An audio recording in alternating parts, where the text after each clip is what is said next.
Today, we're going to make this laser effect in Unreal Engine Niagara step by step. First, select the Niagara system and choose Fountain.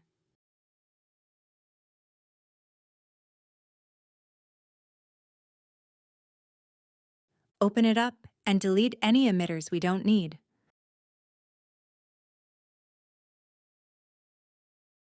Set the color's alpha value to 1. Remove the spawn rate module and switch it to a spawn burst so everything spawns at once. Set the burst count to 10 and change the color to red. Next, bring in the spawn beam module.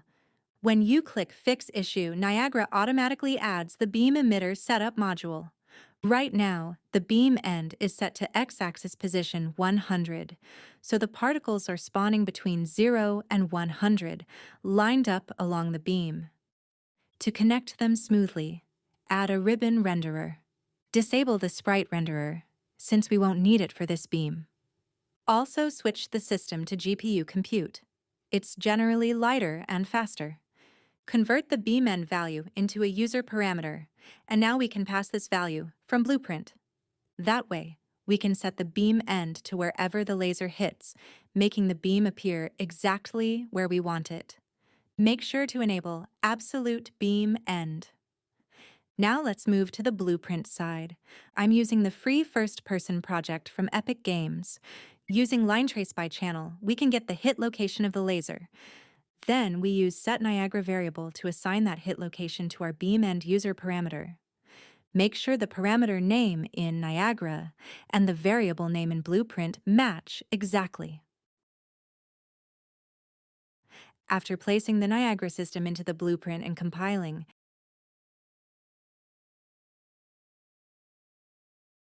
hit play, you should see the laser beam appear. But you'll notice the old beam doesn't disappear properly. The start point doesn't follow the gun. We can fix this by reducing the system loop duration to something like 0.1 or 0.01 and shortening the particle lifetime as well.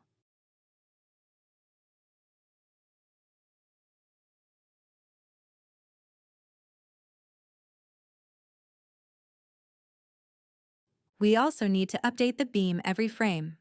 In Particle Update, add the Update Beam module so the beam continues to refresh properly. Play again, and now it behaves the way we expect.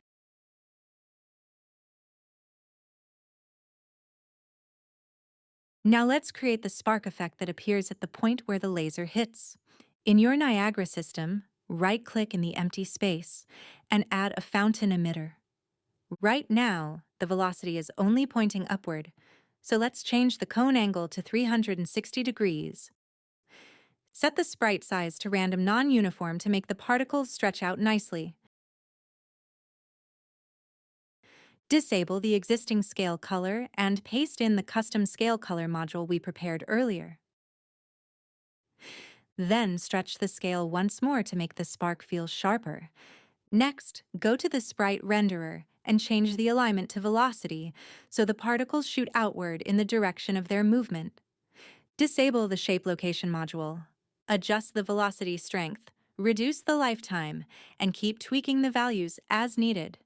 You'll continue adjusting these until the spark feels right. In Particle Update, add Scale Sprite Size and create a curve so the particles shrink over time and disappear smoothly.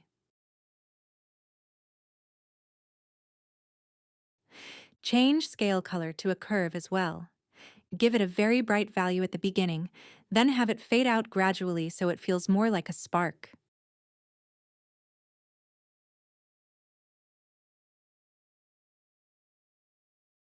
The alpha at the end is set to 0 by default.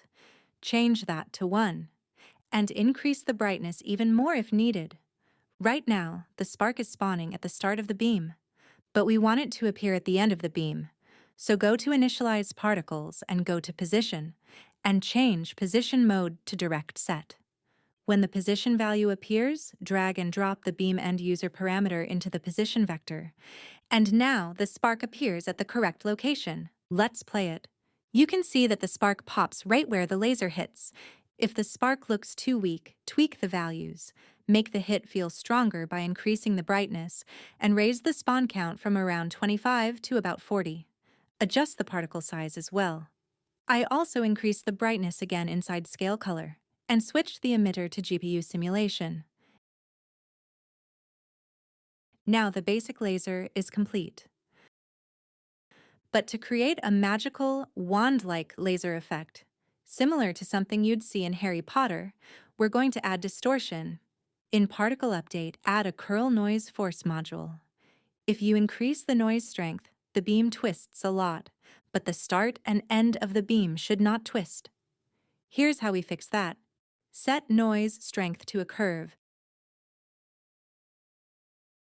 Set the values at 0 and 1 to 0 because the beginning and end shouldn't distort. Set the middle of the curve to 1.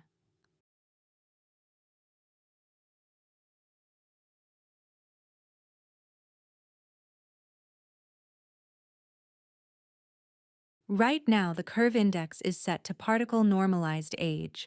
Change this to ribbon link order. Remember earlier when we spawned 10 particles and they lined up in order from 1 to 10? This allows us to control the twist based on that order.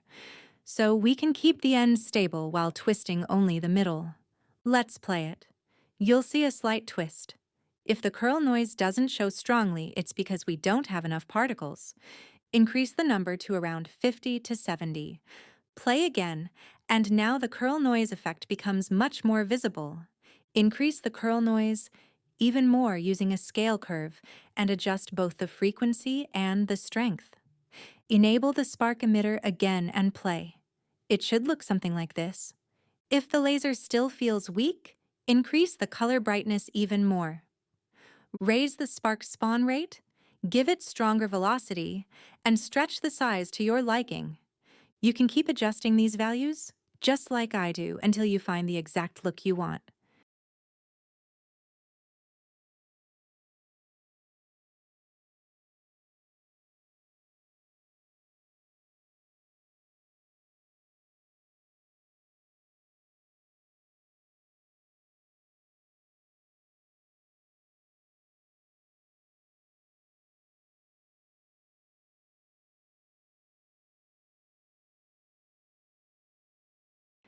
And try giving each emitter a clear name based on its purpose.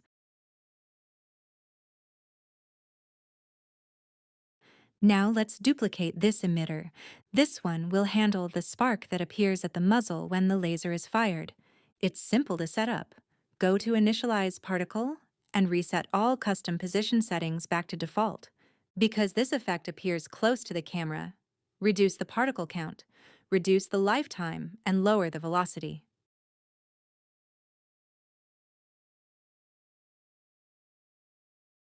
Play it and you'll see how it looks. Then go back into Niagara and shorten the lifetime even more.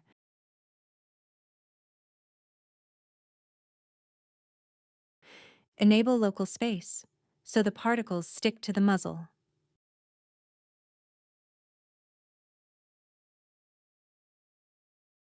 If the spark appears too close, or you want it slightly in front of the muzzle, go to the Start Spark emitter and adjust the position offset Y. If it's too far out, just reduce the offset. Now it should look just right. And that completes the basic tutorial. You can find the project files in the pinned comment. There are many different art styles you can create with this method. A colorful infrared laser, an electric lightning beam, a dark energy beam, a lava or magma beam, a twisted magical beam, or even stylized abstract shapes. All of these can be made simply by adjusting Niagara. Check the pinned comment for the laser effect files. And as always, thank you for watching my content today.